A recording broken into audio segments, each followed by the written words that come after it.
Hello from the forge this fine morning.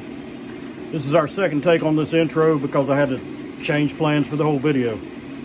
One of our viewers, last video before, I'm sorry, but I should go back and look, see who you were. I don't remember, I apologize. One of our viewers asked to see various Tang styles and talk about the pros and cons of each. So I plan to do 3 knives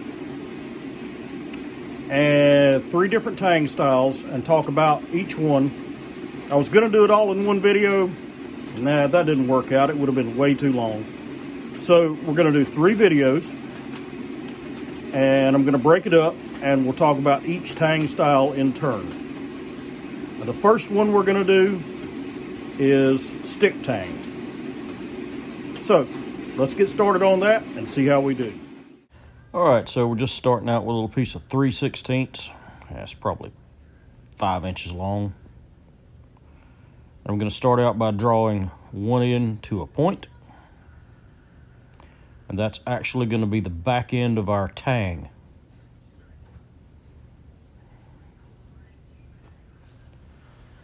And I'll just keep drawing it out to a nice taper point. I'm going to go ahead and start working the taper down because the Tang on a stick Tang knife should taper in both dimensions. It should taper in width as well as in length.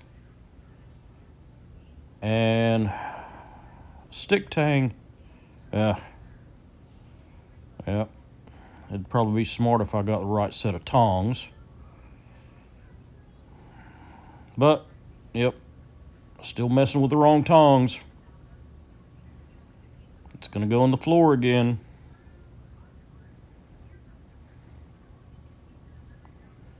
Nope, not that time.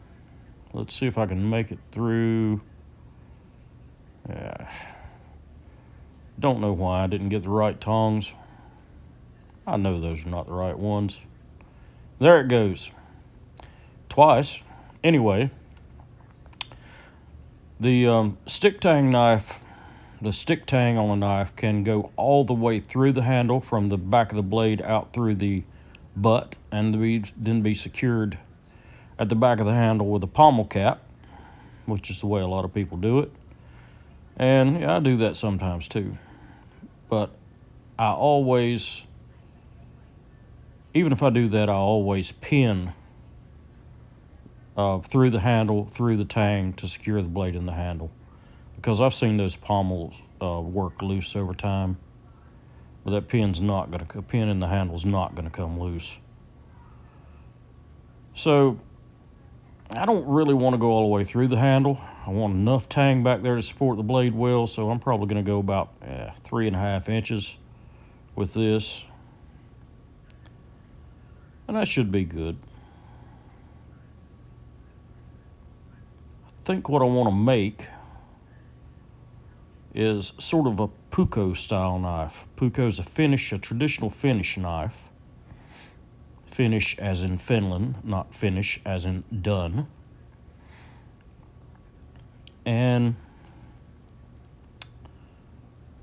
yeah, I think that's what I want to do. I think I want to make a puukko. Just keep it something nice and simple with nice clean lines. Got a nice piece of walnut for it.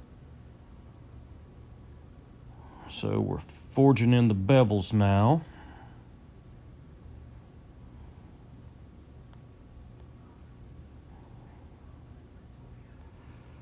The only thing about a puukko I don't like is it traditionally has a Scandi grind edge, and I don't like Scandi grind, so I'll stick with the puukko style blade, but I'll go ahead and put a high saber on it. Maybe just to make it interesting, I'll grind a little false edge along the spine.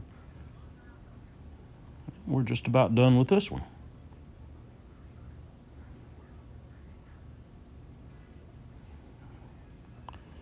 Work that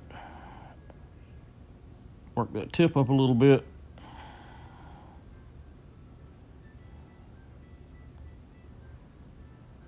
Yep, and that's gonna be just about it.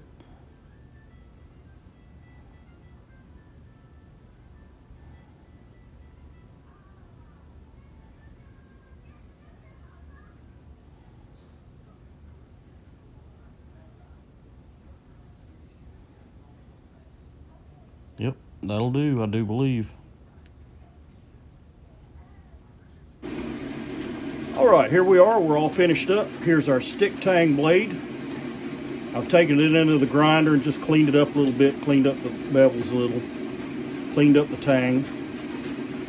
Now you can see why this would be called stick tang.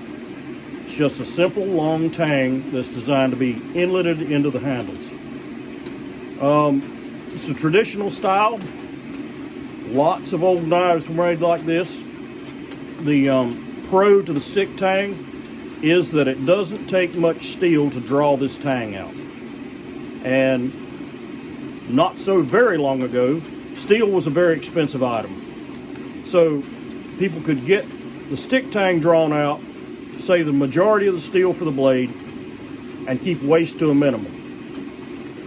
Now that's the pro. The con is, of all the knife handle types, in my opinion, this is the weakest type. You don't have very much material here to stabilize the blade. There's not a lot of support with this thin tang. Now, does it work? Yes, it worked for thousands of years.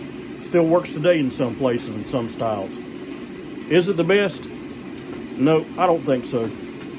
But if you want traditional, this is the kind of look you like. Stick tang is definitely the way to go. It's fine for a small cutter. It's fine for a dagger. If you leave your tang thick enough, it's fine for a sword. It's the way they were made for thousands of years. But that's the first type. Thanks for watching. Hope you enjoyed. Stick around and we'll get to part 2.